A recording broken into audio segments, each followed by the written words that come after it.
Hey, ¿qué tal amigos? Sean bienvenidos una vez más a esta que es su Granja Humana MX. Bien, quiero presentarles esta segunda parte que ya les había prometido sobre el tema de la psicopatía. Esta situación en donde este investigador va a hablar del capítulo 3 de esta tesis de Karen Mitchell. Y en este apartado, amigos, es importante, ¿no?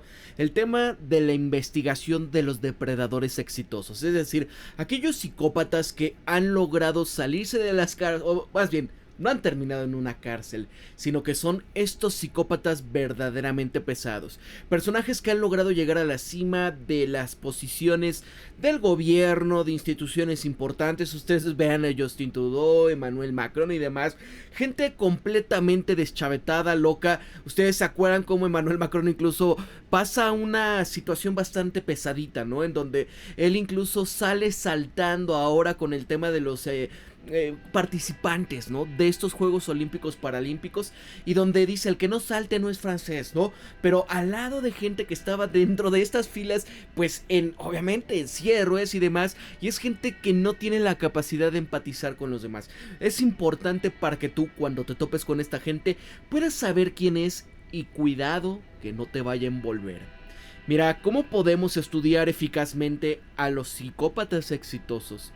Es bastante fácil estudiar a los que no lo son. Los prisioneros proporcionan un público cautivo para los investigadores. Pero ¿qué pasa con este esquivo psicópata corporativo, no? Piensen en el señor Bill Gates, en el señor Elon Musk. Hay muchos que podemos estar hable y hable de ello. ¿Acaso el gobernador corrupto pero carismático? ¿El es respetado ejecutivo bancario que también saben que le gusta la pizza? Miren, por ejemplo, acá les voy a poner parte de esto. Ustedes quiero que vean, ¿no? Déjenme ver dónde está captura de ventana para que vean, por ejemplo, esta situación en donde se los he comentado en varias ocasiones. Ven acá, ¿no? Justin Trudeau, donde pone que lo graben así, ¿no? Y haciendo como una especie de escena de American Psycho, ¿no? En el otro lado, donde dijo, a ver, grábenme en ese momento, ¿no? Cuando estaba entrando hasta la oficina. Vean. Ahí va, ¿no? ¿Listos? O sea, vean eso, amigos. Que lo están alguien caminando desde la entrada hacia donde está la cámara de los lores o como es allá, ¿no? O sea, es en serio. Véanlo. Que lo sigan y el tipo ahí. ¿A qué les recuerda, no? Ese es el tipo de estos supuestos psicópatas que es que carismáticos, ¿no? Déjenme decir, de pura casualidad tengo por acá este video donde sale Emmanuel Macron saltando. Es increíble, pero rápido, ¿no? Nada más para que ustedes vean esta clase de personajes. Vean ahí, ¿no? Donde sale con los paralímpicos. Velo, saltando, saltando, saltando. Vean la cara, vean la cara, vean la cara. Vean la cara, así como aquí. El que no salte. Y mira, hasta dijo como que, ¿no? O sea, es que no, veas que esta gente es muy particular. Bueno, tal vez podamos acceder a uno de los pocos para estudiarlo de cerca, pero están ocultos por su propia naturaleza. Traten de imaginar que se lleva a cabo una especie de estudio sobre la psicopatía en el Congreso o en el Poder Ejecutivo. ¿Cómo se pudiese acceder a una muestra así y mucho menos lograr que acepten ser estudiados? Lobachevsky, él había encontrado uno de estos métodos por pura casualidad, y es que en una patocracia, es decir, cuando los psicópatas están al mando, todos esos tipos migran a puestos de liderazgo. No tuvo que ir a buscarlos porque todos ya estaban allí, en los comités locales del Partido Comunista. Pero, ¿qué pasa con todos los países no patocráticos o estas patocracias mixtas? Es decir, las democracias capturadas por los patocráticos. Aquí, la mejor manera de empezar a obtener este tipo de datos sobre estas personas es relativamente simple. Hablar con las personas que han tenido que tratar con ellos debido a la naturaleza de su trabajo. Y esto puede no proporcionar un acceso directo, pero que tiene una ventaja de utilizar esta percepción del personal normal obtenida a partir de la proximidad de los años y de la experiencia, y por lo menos es lugar por donde empezar. Antes de que estén disponibles mejores métodos de detección. Por ejemplo, en este capítulo 3 de la tesis de Karen Mitchell, todas las personalidades depredadoras persisten y tratan en una metodología de este estudio de la investigación que es diseñado para resolver este problema. No lo voy a resumir todo, pero si quieres estos detalles, léanlo, lo voy a poner en la descripción. Aquí se va a dar un breve relato de cómo se llevó a cabo la investigación, aquí destacando los puntos de interés específicos. Por ejemplo, Mitchell había identificado varios problemas existenciales de nuestra comprensión actual ante la psicopatía. Y es que otros conceptos sobre la personalidad obscura como el narcisismo y el maquiavelismo. Esto incluye aquellos puntos de vista polarizados de los investigadores en los campos de investigación compartimentados, de dificultad para acceder a datos sobre las personas con un trastorno de personalidad fuera del sistema judicial y con el enfoque en la información de las simulaciones de laboratorio en lugar de profesionales y víctimas u objetivos reales en algunos campos de estudio. Y es que cuando la investigación y estos enfoques están compartimentados, los investigadores y los profesionales que están operando en estos compartimentos separados no se comunicaron y pueden desarrollar modelos inconscientes y contradictorios. Esto va planteando también una posibilidad de que en diferentes grupos puedan carecer de conocimientos importantes aceptados por otros grupos. Y esto va a implicar que ningún comportamiento tiene una comprensión completa del tema en cuestión. En otras palabras, es probable que ninguna conceptualización capture todos los atributos básicos de las personalidades obscuras. Y es que a todo les falta algo. Por ejemplo, hay otros desafíos que han incluido en la mayoría de las herramientas de evaluación donde han sido diseñados para ser autoadministrados por personas con discapacidad intelectual. Muchas están construidas a partir de poblaciones que van exhibiendo tipo de conducta antisocial severa y manifiestas. Por ejemplo, aquí las lagunas en la literatura con respecto a los atributos centrales pueden significar que los criterios de la evaluación importantes se pueden omitir inadvertidamente. La comunidad de investigación conductual habría creado este tipo de datos extensos y excelentes que necesitarían ser considerados. La existencia de estas facciones en el campo internacional de investigación de la personalidad con respecto a estas herramientas de evaluación pueden llevar al rechazo de los datos si es que una herramienta o un atributo de medida o de evaluación favorecido no se van a considerar en este desarrollo del proceso de la evaluación. Aquí lo que Mitchell tenía como solución a estos problemas era utilizar estas herramientas de investigación diseñadas para establecer el consenso en el campo polémico. Por ejemplo, en una encuesta Delphi, que tenía la ventaja de proporcionar unos datos tanto cualitativos basados en palabras como cuantitativos basados en números, aquí para su análisis de interpretación. En las entrevistas recientes en Mind Matters, me he quejado de que la psicología se centra cada vez más en una investigación cualitativa a expensas de datos cualitativos. En un caso de análisis del hemisferio izquierdo en lugar de síntesis del hemisferio derecho. Y es que los números son útiles, pero sin asociarlos con personas reales. Creo que su utilidad práctica es limitada. Y después de todo, los números comienzan con personas reales, interacciones interpersonales reales, crímenes reales. En estos estudios de caso, hay un método cualitativo clásico que es importante, donde los mejores libros de psicología lo destacan. Por ejemplo, el texto clásico sobre la psicopatía, La máscara de la cordura, de Harvey Clancy. Esta es la única razón por la que tenemos un concepto de psicopatía en el primer caso, que es debido a casos específicos y al intento de caracterizar lo que estos casos tienen en común. La abstracción del atributo tiene un propósito, pero si no es un investigador, necesitas así poder ver cómo se van a manifestar estos atributos dentro de la vida real. Hay otro método cualitativo en esta entrevista semiestructurada, adoptado por Mitchell, que va situando estas entrevistas en la estructura general de la encuesta Delphi. Decía, mira, la técnica de esta encuesta es el proceso de investigación diseñado para lograr una convergencia de opiniones de los expertos en un problema del mundo real a través de un proceso de comunicación grupal que van a involucrar múltiples interacciones de encuestas enviadas a miembros de un panel seleccionado, donde los resultados de cada una de las rondas de estas investigaciones se van asimilando a un documento que se va a enviar a los miembros de ese panel para comentarios adicionales.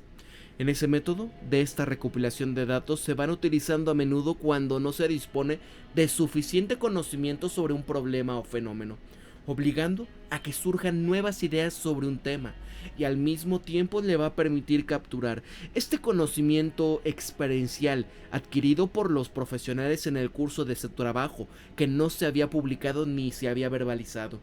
Se había elegido la técnica de encuesta Delphi porque se utilizaba con éxito para lograr un consenso en las áreas donde había disenso, extracción del conocimiento experimental de profesionales que no publicaban o no provocaron el surgimiento de nuevas ideas, evitando al mismo tiempo este predominio de aquellos que no son más francos.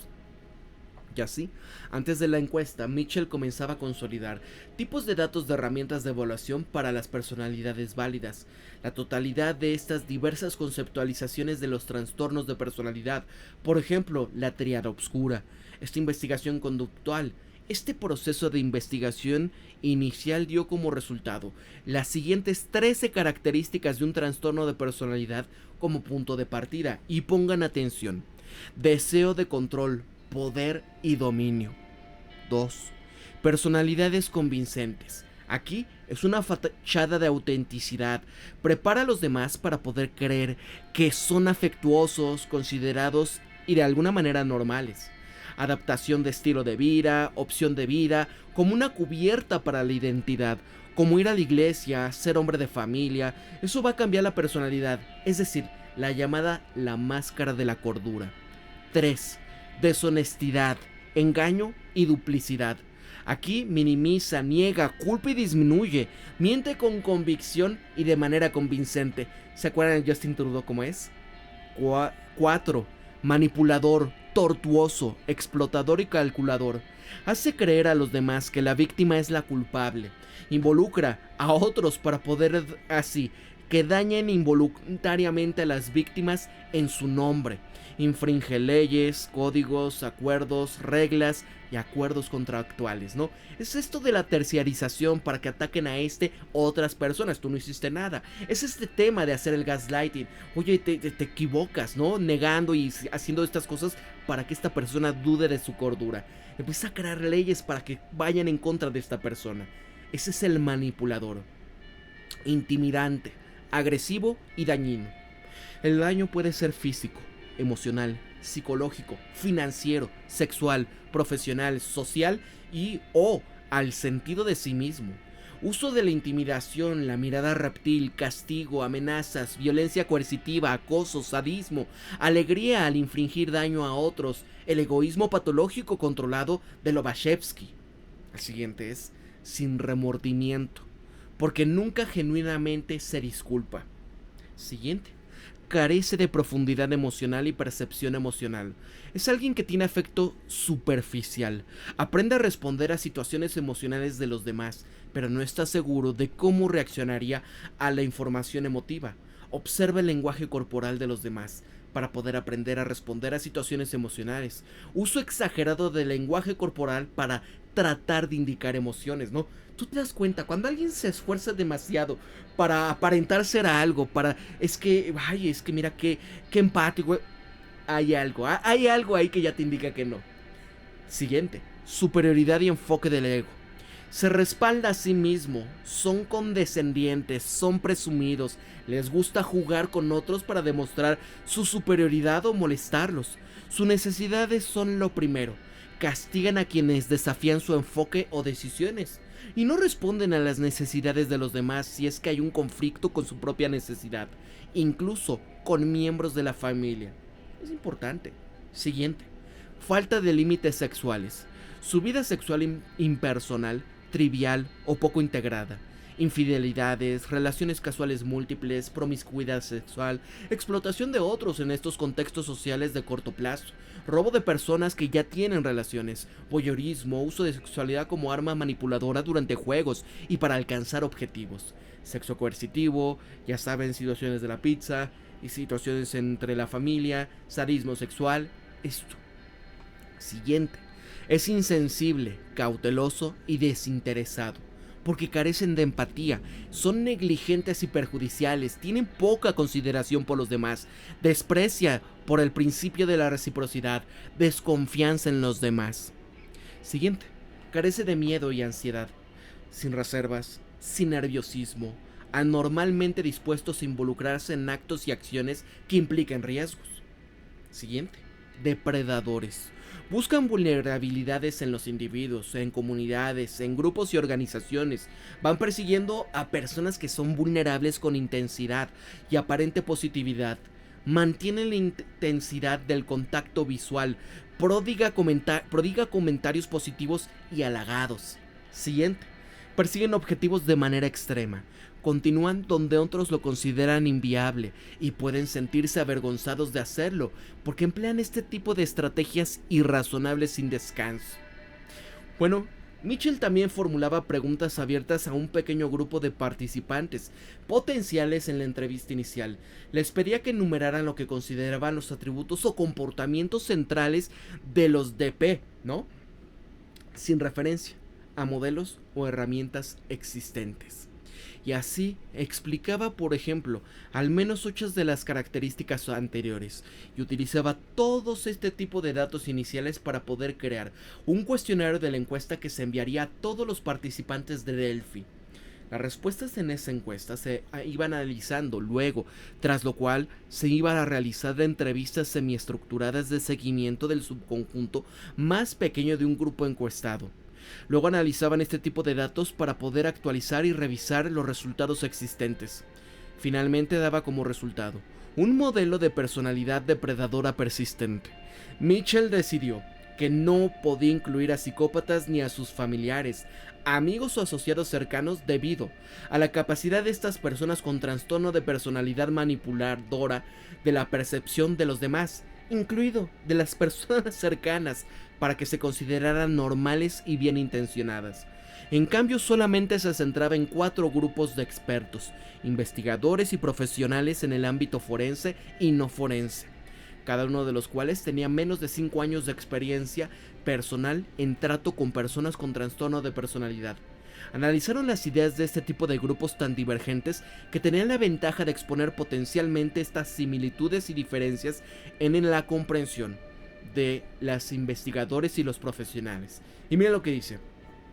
También se identificaron posibles participantes a partir de la literatura académica y la información de dominio público, incluidos relatos autobiográficos, informes de medios de comunicación, documentales de televisión, publicaciones de organizaciones profesionales, biografías, publicaciones de redes sociales, libros que cubrían áreas como sectas, temas de abusos institucionalizado, violencia, lo de Puff Diddy, violencia de pareja, actividades fraudulentas a largo plazo, eliminaciones en serie, delitos corporativos, violencia doméstica coercitiva, utilización del sistema de justicia como arma y otros. Y así, por ejemplo, se consideraba que los profesionales que tenían una larga experiencia, como la señora Ann Hamilton Byrne, o también sus víctimas, como el caso de psicólogos, profesionales de la salud mental, trabajadores sociales y agentes de la ley, estas eran personas adecuadas a las cuales recurrir para participar en esta investigación. Hamilton Byrne fue la fundadora de la secta de la nueva era australiana, es decir, la familia. Aquí había adquirido o adaptado ilegalmente a 28 pequeños que crió como si fueran suyos y se fueron sometidos a palizas, dosificándolos con una letanía de sustancias, incluidos el LSD. Los sometía a dietas de hambre y se les negaba el acceso al mundo exterior. Un detective que investigaba este caso llamó a Hamilton Byrne la epítome del mal. Este grupo final de participantes, y déjenme les pongo una fotografía de esta Ann Hamilton. Miren acá. Ok, aquí está. Septiembre es esta. Es esta. Es esta. Ahí está, ¿no? Ahí está. El grupo final de participantes, que eran 57 total, incluyeron a 7 investigadores de la personalidad, 3 investigadores de conducta, 11 profesionales forenses y 36 profesionales no forenses que habían tratado con personas con discapacidades de alto funcionamiento.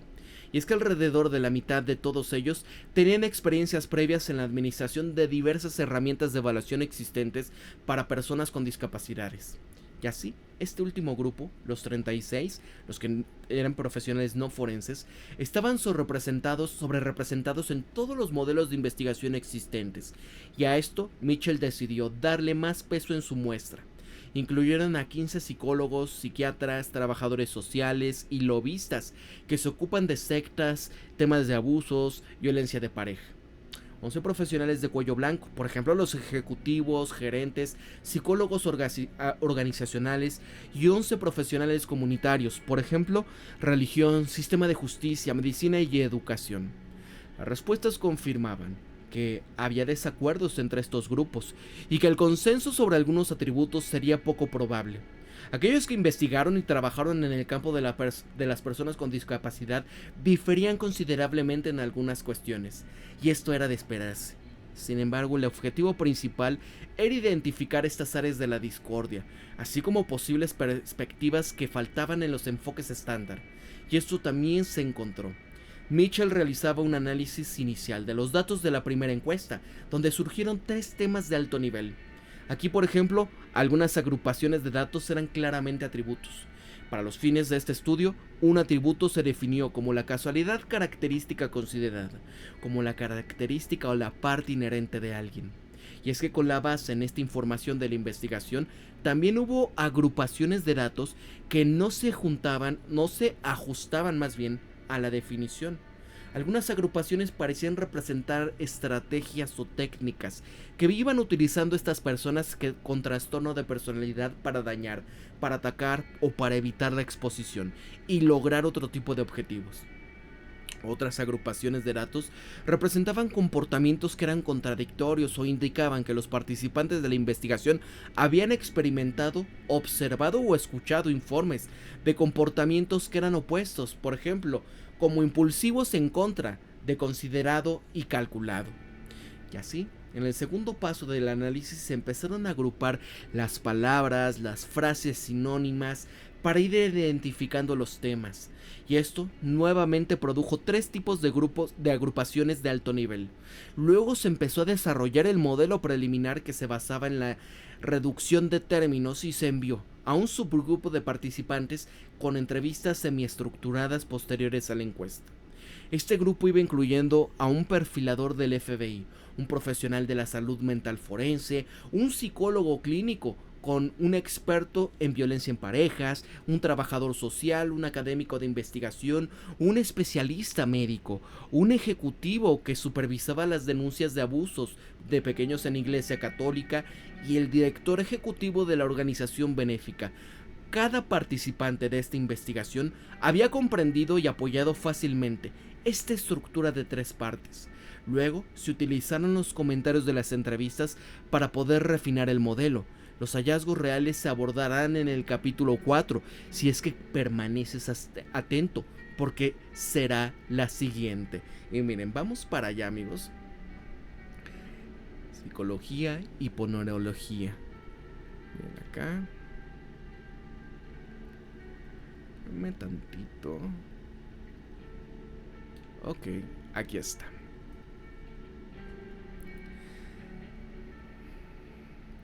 Control mediante la ferocidad calculada. Ojo con esto.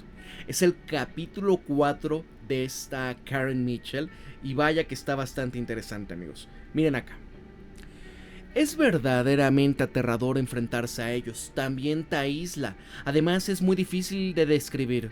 Una vez que conoces el tipo puedes reconocerlo. Incluso cuando los demás no lo pueden ver. Son personas muy peligrosas. Ojo con esto. A ver.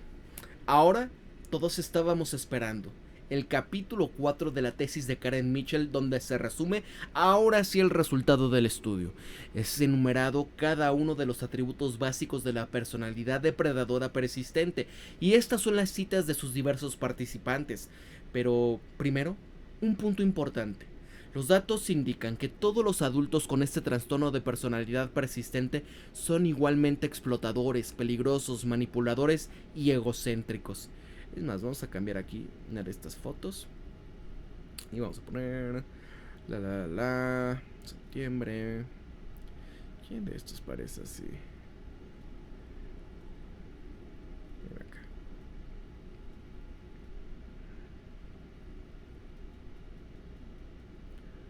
Oh, sí, sí tiene cara como psicópata.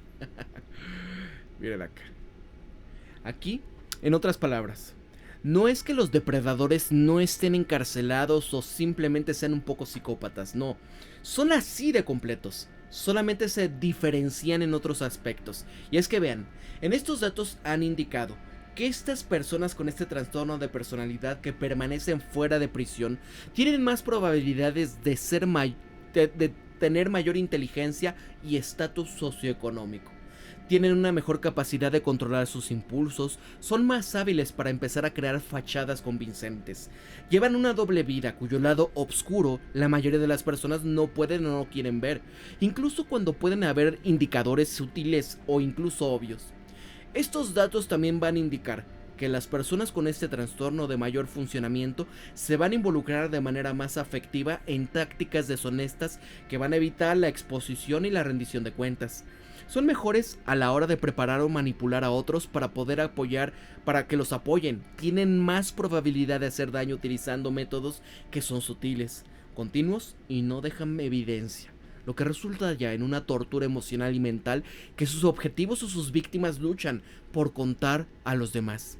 Y así que en lugar de ser de alguna manera menos psicópatas, se puede decir que tienen éxito, que son simplemente mejores psicópatas. Y este análisis de Mitchell va arrojando 20 atributos básicos.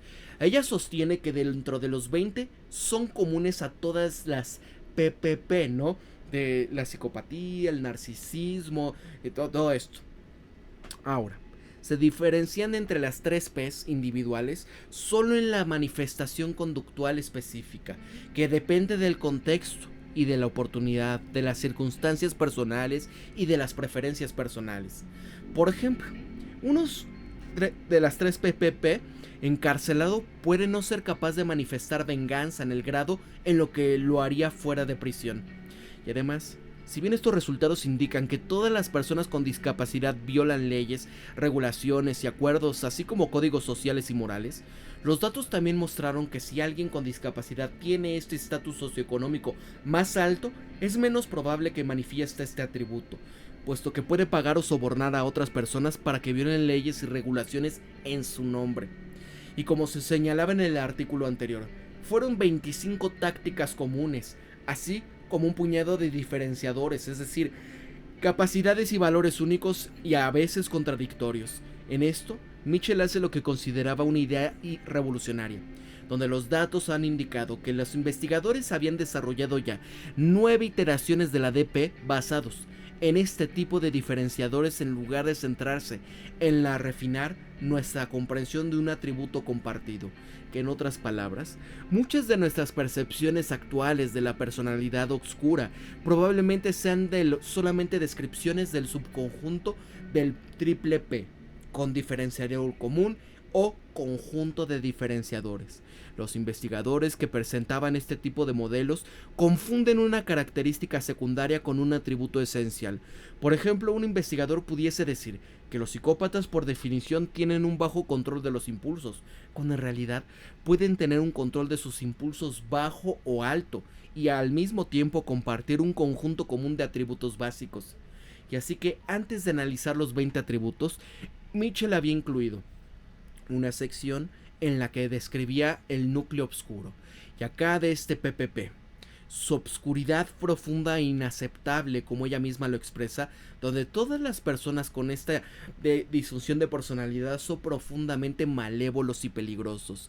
Quienes permanecen fuera de prisión son capaces de causar daño de manera igualmente destructiva y de manera encubierta, al tiempo que van adoptando estrategias para poder evitar esta exposición y el encarcelamiento. Este tipo de núcleo oscuro va afectando a los psicópatas de manera característica. Por ejemplo, como referencia de la categoría 1, S es igual a investigadores de la personalidad. Categoría 2, investigadores del comportamiento.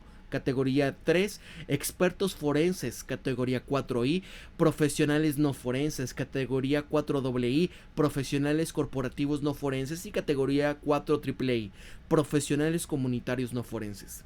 Y acá, citando esta participación de la categoría 4I, que se enumera en algunas de estas respuestas típicas de la víctima u objetivos de los DP, decía que la ideación suicida de intentos de de depresión o ansiedad, con conductas de autolesión, trastornos alimenticios, dependencia, alcohol o sustancias o cortes, inmensa sobrecarga y desesperación, sensación de que se están volviendo locos, sensación de que están atrapados o estancados como si no hubiese una forma de salir de su infierno o excepto de irse de este mundo.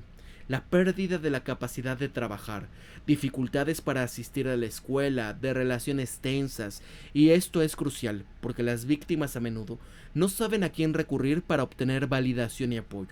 Las víctimas no sienten que se les está creando y comienzan a desesperarse por este aislamiento de su experiencia. Mitchell empieza a ampliar también en esta observación. Espérame tantito. Ok. Ok.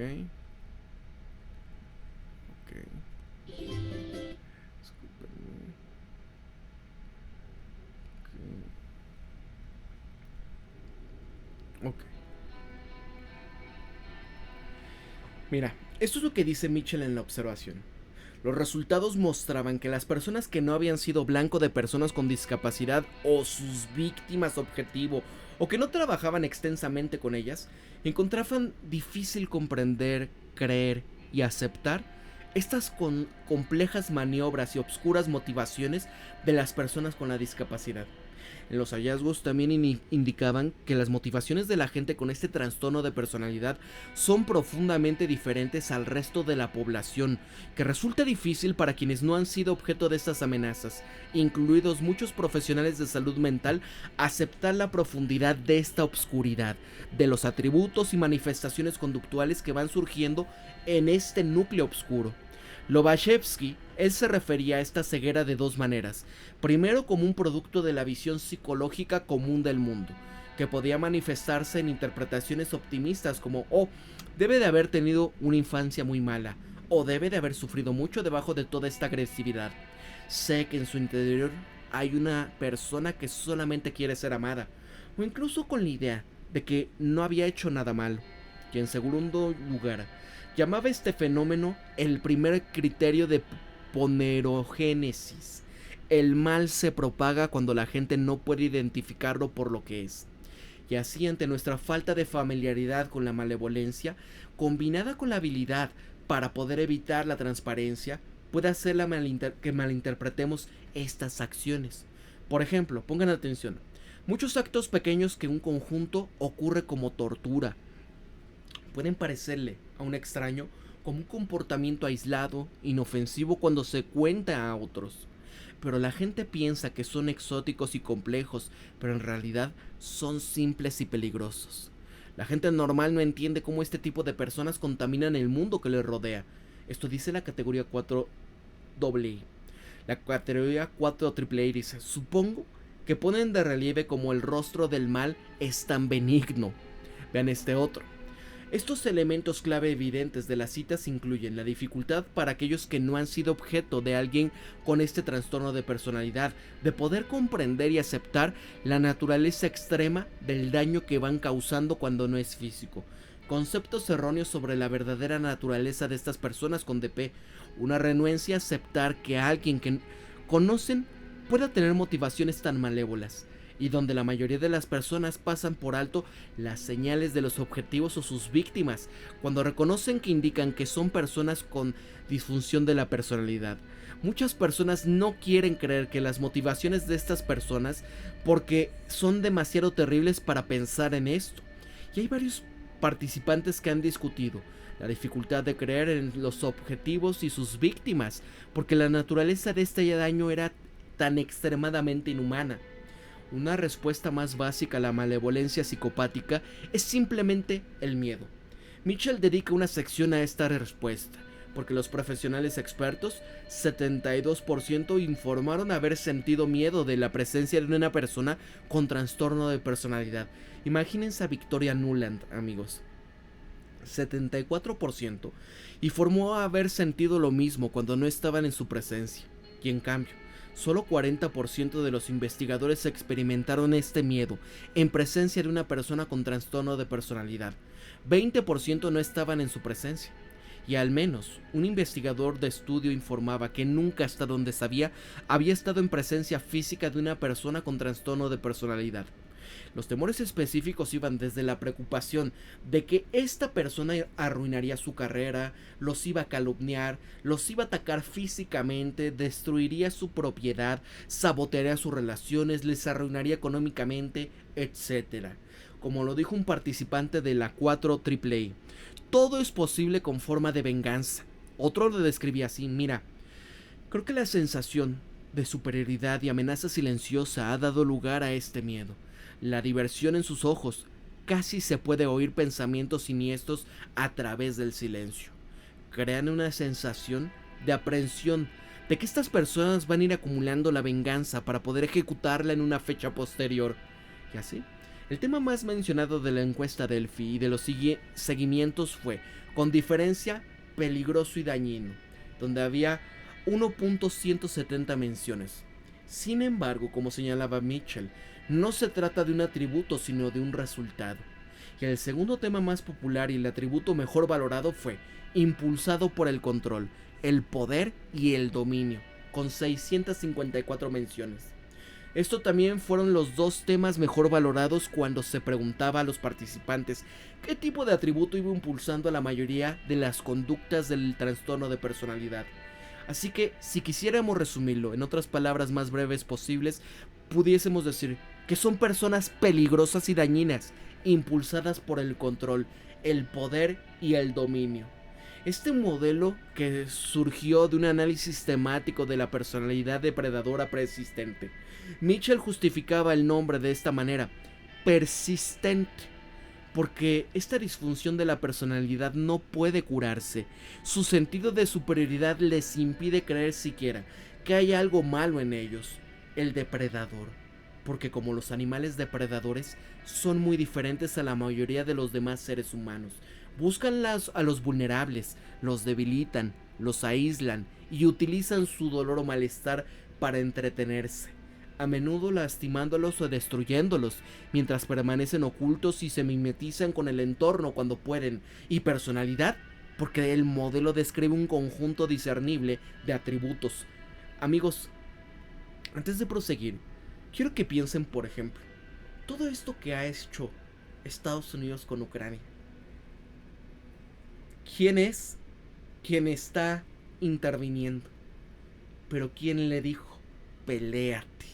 Te vamos a apoyar hasta donde tope. Y al final, ¿qué pasa? ¿Y qué pasa con la sociedad occidental, verdad? ¿Qué está pasando con esta destrucción? Bueno, miren, aquí están los 20 atributos que se dividen en 4 grupos conceptuales, así como se ven. Y miren acá. Esto es los 20 atributos. Déjenme guardo la imagen. Se las pongo por acá. Miren acá. Dame tantito. Es esta.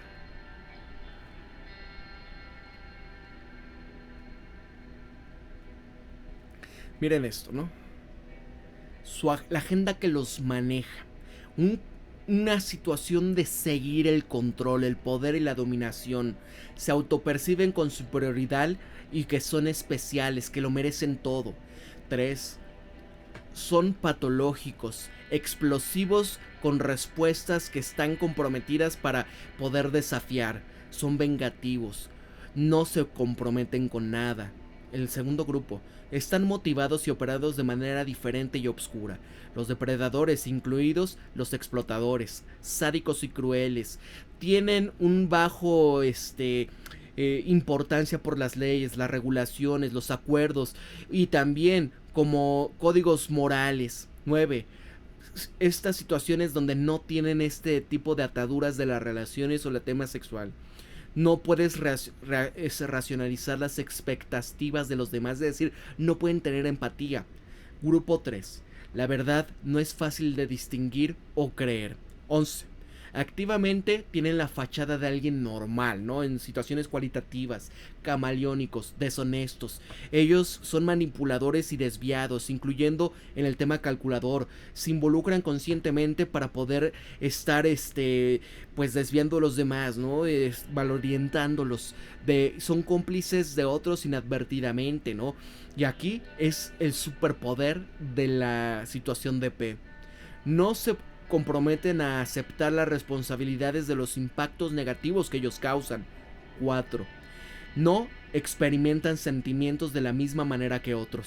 Aquí no tienen ninguna emoción auténtica, simplemente son actuadas sus emociones, ¿no? Por ejemplo, cuando ven quizás, no sé, un bebé, un perrito, algo así, pueden decir, ay, qué tierno, no sé, pero sobreactúan, ¿no? Cuando en verdad dice, oye, es cierto, ¿no? Muchas de las cosas. Kalos, no sé qué sea Kalos, no tienen remordimientos, solamente se interesan en ellos mismos, ¿no? Brazen, no recuerdo qué es Brazen. Ahora, ¿qué pasa con el primer atributo? Son impulsados por una necesidad de control y el dominio del poder. Aquí, Mitchell defiende este atributo más citado con el estudio sobre el impulso intenso y omnipresente de las personas con el trastorno de personalidad desfavorecido por dominar este mundo de las personas en que lo habitan, utilizando las tácticas que van desde las más útiles y encubiertas hasta las transparentes y evidentes. Hay extractos revelantes en las entrevistas, por ejemplo, vean esto. Un deseo, quizás la necesidad constante de tener el control de cualquier situación para poder lograr un resultado beneficioso para este individuo en esencia, a expensas de todos los demás. Piensen en todos aquellos, por ejemplo, que serán negocios de estos... Negocios no, de estas cochinadas de los multinivel, ¿no? Metiendo, enrolando a la gente y al final, ¿quién es el que gana y quiénes son los que pierden? Creo que la razón por la que disfrutan tanto de la manipulación es porque les da la sensación de poder, porque pueden controlar a otras personas. Se mantienen arraigados a la vida de la víctima mediante maniobras extremadamente complejas de otras personas, de circunstancias, hechos, de tal manera que la otra persona termina siendo destruida profesional, reputacional, social o financieramente. Es una red de control y destrucción que a menudo involucran a muchos personajes y situaciones. Pueden extenderse durante años. Vean lo que está pasando ahora con todos estos... yo no los llamaría, no sé, los que están creando los videojuegos. O esta gente, ¿no? Que al final son simplemente los que están tratando de llevar una especie de agenda ideológica para impulsar comportamientos dentro de la industria del entretenimiento. Y vean cómo quieren destruir la carrera de muchos comentaristas de series, como el caso de Star Wars Theory, ¿no? Que a él le encanta el tema de Star Wars y simplemente por decir, no me gustó esto, y los demás, es un machirulo, es un racista, es un tal por cual, es esto, le quieren destruir la carrera, el canal y todo su modo de vida, ¿no? En YouTube. ¿Por qué? Entran en estos. Es esa gente que a forzar y quiere que todos piensen igual, que todos tengan este revoltijo por ahí. Esta disfunción de la personalidad se involucra en una amplia gama de estrategias para poder asegurarse del control de su entorno, incluyendo el despido de personas, la creación de lo que yo llamaría grandes mentiras para debilitar a la gente que se interpone en su camino o que puedan exponerlos, o que no les guste, o, por ejemplo, Star Wars, ¿cómo se llama este otro? Explainer, ¿no? Aquí cae, o quienes simplemente deciden molestar. El cultivo de una red de partidarios que lo defenderían sin importar lo que pase, y que tienen una visión particularmente positiva de este trastorno de personalidad por la forma en la que ésta los ha preparado o están obteniendo algo a cambio de apoyarlo, mediante la retención de información, ¿no? Ojo con esto, ¿qué les acabo de decir? Y en el contexto de estos seguidores que van y atacan a otros, ¿no? Porque se sienten parte del grupo, porque se sienten parte del movimiento, porque en los videojuegos tienes que poner, por ejemplo, una mujer sin características femeninas, porque es parte de lo nuevo, las nuevas audiencias y demás. Bueno, varios de los participantes vinculados a esta característica con el sadismo, que es un atributo separado, diciendo por ejemplo que esta disfunción de la personalidad obtiene una sensación de poder a partir del dolor infligido. Y las cosas se ponen feas, cuando se pone en tela de juicio su control, donde la pérdida del control para las personas con discapacidad intelectual es profundamente desagradable. Esta discapacidad establece un conjunto de reglas para los demás, que el incumplimiento se castiga y el cumplimiento se recompensa. Y así que vas aprendiendo, y es peligroso, tan emocional como físicamente, molestarlos y siempre andas con pies de plomo, ¿no? Amigos, es que es esto en las redes sociales. El atributo 2, autovisión de superioridad, sentirse especial y tener derecho de todo. Mitchell define este atributo de la siguiente manera: donde hay una creencia interior profundamente arraigada de que son mejores que otros seres humanos, que tienen derecho a comportarse de cualquier manera que les plazca, sin importar a quién puedan perjudicar o afectar. Y como lo dice Lobachevsky, nos ven desde la distancia como no del todo con específicos, es decir, como una especie inferior. ¿Quiénes se creen, no? Los elegidos. ¿Y quién dice que los demás somos animales humanos? Tienen un sentido de derecho de sangre fría, según el cual el mundo es un tablero de ajedrez y todos los participantes son meras piezas de este. Y que esta disfunción de la personalidad puede mover y utilizar sin tener conciencia del impacto que esto tiene sobre ellos, que existen como objetos y que tienen poco o ningún valor en sí mismos. ¿Qué les acabo de decir, no? Piensen también en las naciones o esos grupos que controlan. El autor muestra un claro placer por causar daño a muchas otras personas, pero se hacen pasar por heroicos, caballeros Jedi, justifican sus acciones bajo el pretexto de combatir al mal. Toda esta personalidad pública es una construcción utilizada para causar daño y ocultar sus fechorías. Piensen en lo que pasó con estas explosiones de los Pegis para supuestamente afectar y atacar o acabar con los de Hezbollah, ¿no? ¿Qué es lo que pasó? La celebración de muchas de esta gente que pertenece a ellos, como Gina Yacarino, DX, ¿no? En donde ella elimina todo lo que sea la apología o cosas así. Y lo celebró. Ahora, engañar a los demás. Confían en el éxito de esta sensación de la superioridad en sus mentes. En otros textos se habla del placer de engañar. Y no es raro encontrar declaraciones de presos que son víctimas de engaños como, bueno, si fue lo bastante tonto como para caer en la trampa, se lo merecía. Los presos también carecen de cualquier sentido de reciprocidad u obligación de la normalidad. En ese caso yo me acuerdo a alguien que en un momento me comentaba, ¿no? En un momento se dedicó a este tema de las, ¿cómo se llama? Pues que es que créditos y demás, ¿no? Como en caso de la Ciudad de México, ahí en el World Trade Center hay muchos de estos para enrolar a gente y que, vamos a darte un crédito y no demás, y al final se los tuercen. Bueno, hay otro business, para aquellos que fueron extorsionados, que fueron, les sacaron todo el dinero, ¿no? Hay otros que supuestamente se encargan de recuperar ese dinero. Y es lo mismo, ¿no? Al fin y al cabo nunca le dan su dinero, no que los abogados, no que el juez, no que saque más, y al final dice, bueno, cayó 3, 4, 5 veces, fue su culpa, ¿no? Esos psicópatas, amigos, cuidado, ¿eh? Atributo 3. Una respuesta interna patológica y explosiva al verse comprometidos o desafiados. Bueno, a menudo se describe este tipo de psicópatas como personas de sangre fría y sin emociones. Sin embargo, los PPP muestran esta ira intensa entre situaciones. Cuando se cuestiona su visión de sí mismos como superiores, cuando se les impide alcanzar un objetivo y cuando se les expone o corren el riesgo de ser expuestos. Aquí los participantes describen esta ira como fuera de escala, profundamente perturbadora. Aquí la manifestación de esto se va tomando forma en un repentino y feroz estallido acompañado de comportamientos físicos, posiblemente de violencia física o posible destrucción de la propiedad. En muchos casos se recurre al uso físico del cuerpo, no para dañar físicamente, sino para intimidar y causar miedo.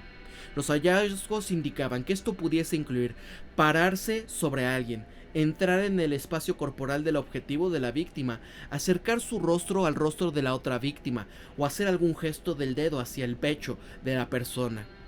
Pero se paran sobre ti. Su cuerpo impone, la ira es palpable. A menudo acercan su rostro hacia ti, te señalan con el dedo como si estuviesen apuñalando. De repente se produce un silencio cuando con el ojo de un torno y sus ojos se vuelven negros y hablan lentamente y con fuerza. Es extremadamente intimidante. Esta referencia a los ojos es fascinante y merece más investigación, porque en estos datos se habla con mucha frialdad, con falta de vida de los ojos, de cómo estos se vuelven negros en el momento de la ira patológica. Este fue un tema interesante que surgió de los datos. La naturaleza de los ojos cuando hay ira patológica, este tema no se menciona en la literatura académica, sin embargo sí se menciona en la prensa popular, se discute ampliamente en el estudio. Aquí la participación de la mayoría del control de los impulsos son capaces de contener esta respuesta. Su venganza puede llegar años después, puede ser llevado a cabo de manera encubierta. Los participantes describen esta respuesta adicional a las situaciones que les inducen la ira, una calma intensa, a menudo acompañado de lenguaje corporal sutil y gestos que provocan terror. Se vuelven hiperconcentrados y fríos, no expresan mucha ira abiertamente, pero una mueca, una sonrisa que diga «conseguiré lo que quiero», eso puede generar tanto miedo como la manifestación de la ira. Y en estas formas no físicas de daño se mencionan con más de doble frecuencia, 765, que las físicas, solamente en 331. Los datos indican que una de las razones por las cuales la respuesta interna patológica y explosiva es tan aterradora es que parece que están universalmente seguidos de algún tipo de castigo de venganza. Tal vez por eso muchos de los participantes expertos han sentido miedo tanto en presencia de uno de estas discapacidad de la personalidad como fuera de ella, y están programados, por así decirlo, para vengarse. De una u otra forma intentarán conseguirlo, y esto nos lleva al cuarto atributo, el atributo vengativo. Uno de los temas más poderosos que surgen de estos datos en relación con la venganza es la certeza de que una persona resultará dañada si desagrada a alguien de la disfunción de la personalidad, con el lenguaje corporal aterrador, con las señales que comunica esto al objetivo o a su víctima, donde los datos indican que es un poco probable que otros comprendan. Acuérdense de Victoria Nuland cuando fue el tema para destruir el Nord Stream, ¿no? Cuando alguien hace algo que no le gusta o alguien obtiene una ventaja sobre él, ataca con dureza humillándolo públicamente, despidiéndolo, emprendiendo acciones legales en contra de la víctima o las víctimas, criticando públicamente a la víctima de alguna manera, creando rumores sobre ella. Tienen a archivar en la cabeza y cuando no se sientan en control, literalmente van a sacar a alguien del archivero y se vengará de esta persona, ¿no? Ah, yo me acuerdo de que tú hiciste esto, ¿no? Enfrente de algo donde pueda ponerlo en verdadero peligro, ¿no? Y así continuarán vengándose de la víctima de manera encubierta mucho después de que ésta haya quedado destrozada psicológica, emocional, financiera o socialmente.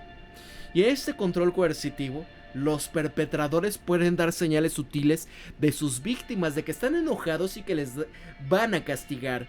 A menudo se trata de un movimiento de cabeza, una mirada de ojos o algo similarmente sutil que puede dar delante de otras personas sin que éstas se den cuenta, pero la víctima lo nota y queda aterrorizada. Atributo 5. Intransigente. Lobachevsky menciona varias veces la naturaleza hiperactiva o persistente del psicópata, así como este egoísmo patológico. Es decir, nunca se equivoca e impone con fuerza sus puntos de vista a los demás. Mitchell aquí define este atributo como la falta de la voluntad para hacer concesiones o negociar de manera en que implique una consideración mutua a los intereses de todas las partes. Y así, cuando hacen alarde de estar negociando, el interés propio siempre estará en el centro de la decisión. Cualquier concesión o bondad tiene un motivo subyacente. Por ejemplo, estos compromisos son siempre estrategias y pueden incluir la simulación y la demonización de otra persona o pueden ser exponencialmente litigiosos y cuando te dan nueva información, la revisan, ellos no lo hacen. Pueden entablar un largo diálogo sobre todas las razones por las que deben de ceder, pero se muestran reacios a ceder. Estados Unidos, amigos. Varios participantes explicaron que este atributo a menudo está oculto por la fachada, adoptando por una persona con trastorno de personalidad diferente, que puede ser, por ejemplo, timidez, amabilidad, humildad o tontería. Los hallazgos muestran que Independientemente de la fachada, estas personas con trastorno de personalidad diferente tienen una voluntad incansable de seguir persiguiendo su objetivo, mucho más allá de las personas que no tienen trastorno de personalidad diferente, que se darían por vencidas, ¿no? ¿Qué pasa con Victoria Nuland? ¿Qué pasa con todos estos que están así? Kathleen Kennedy, ¿no? En el caso de Disney, muchos de los que siguen creando estos videojuegos que fracasan, todo esto de imponer la personalidad o los situaciones como lo que dice Larry Fink, ¿no? Hay que imponer los comportamientos, forzar por comportamientos, y a pesar de que estén pierde y pierde, vienen acá, incluidas aquellos que son excepcionalmente determinados. Una forma de describir este fenómeno creado por el autor de la tesis y basados en estos datos es la atención incansable al propósito personal. Y eso es a lo que nos estamos enfrentando. Ya más tarde será el siguiente capítulo.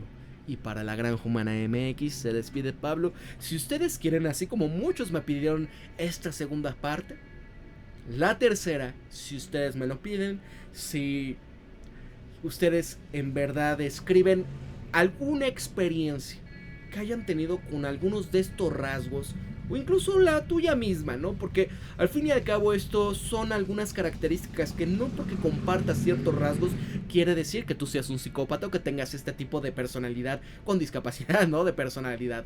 Amigos, para la Granja Humana MX se despide Pablo y recuerden siempre esto. Piensen siempre críticamente, sean ustedes mismos, conózcanse de verdad quiénes son, sean empáticos, amigos. Sean empáticos. Para la Granja Humana MX se despide Pablo. Cuídense mucho, pórtense bien.